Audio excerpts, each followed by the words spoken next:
çfarë është qendra kulturore e Ministrisë së Mbrojtjes. Se ne kur flasim për Ministrinë e Mbrojtjes ose kur dëgjojmë Ministrinë e Mbrojtjes, asociojmë ushtar, armë, NATO, kaq. Mbi të gjitha në këto kohë asociojmë shumë gjëra të natyrës, po është vërtet. Është vërtet. Ministria Qendra e Kulturës së Ministrisë së Mbrojtjes, për ato që i kanë memorie, po dhe për brezat të mbrapa, në fakt është institucioni i parë i një artit kultivuar që ka pasur gjenezën e vet që në 45-ën, me një personalitet Gaço Avrazi, ka qenë dhe kolonel deri në fund që dua sigurisht ai nuk jeton më, po familjarët dhe njerëzit që kanë njohur jetojnë dhe dua vërtet të them dy fjalë për të, sepse është personi që e ka pasur në mendje. Pra është të gjë kur ti e gjen gatshme ose përmirësone, po ka gjithmonë dikush që ka në mendje diçka. Dhe ai ka pasur 45-ën, ka krijuar koret e para, të cilat mas 2 vjetëve të para të ekzistencës kishin bërë 70 koncerte në atë periudhë njëra tjetrën, dhe pastaj institucioni u shëndosh me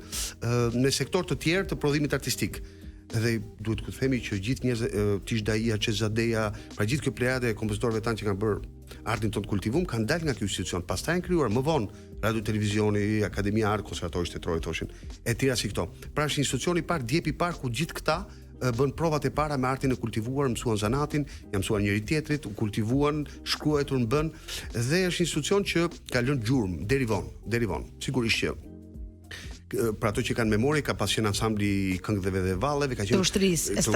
Estrada, pra kanë qenë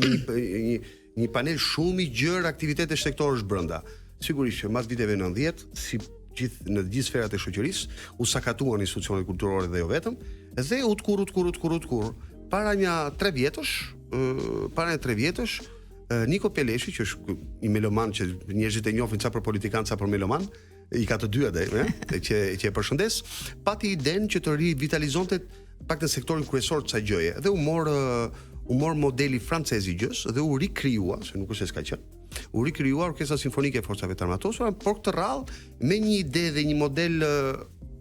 siç i kanë parametrat e NATO sot, se një vend ushtria jonë është pjesë e NATO-s, u morën disa modele dhe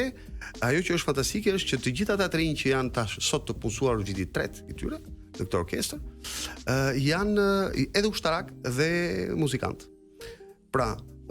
kanë gradën e tyre ushtarake, kanë detyrimet e tyre ushtarake për sa i përket disiplinës, paçka se ushtarakët kujtojnë se i kanë dhënë disiplinë. Në fakt ne artistët për të bërë atë që bëjmë për të dalë në skenë duhet 10 herë më tepër disiplinë se një ushtarak, por gjithsesi përputhen në këtë pikë dhe janë në produksione gjatë gjithë kohës brenda dhe jashtë vendit.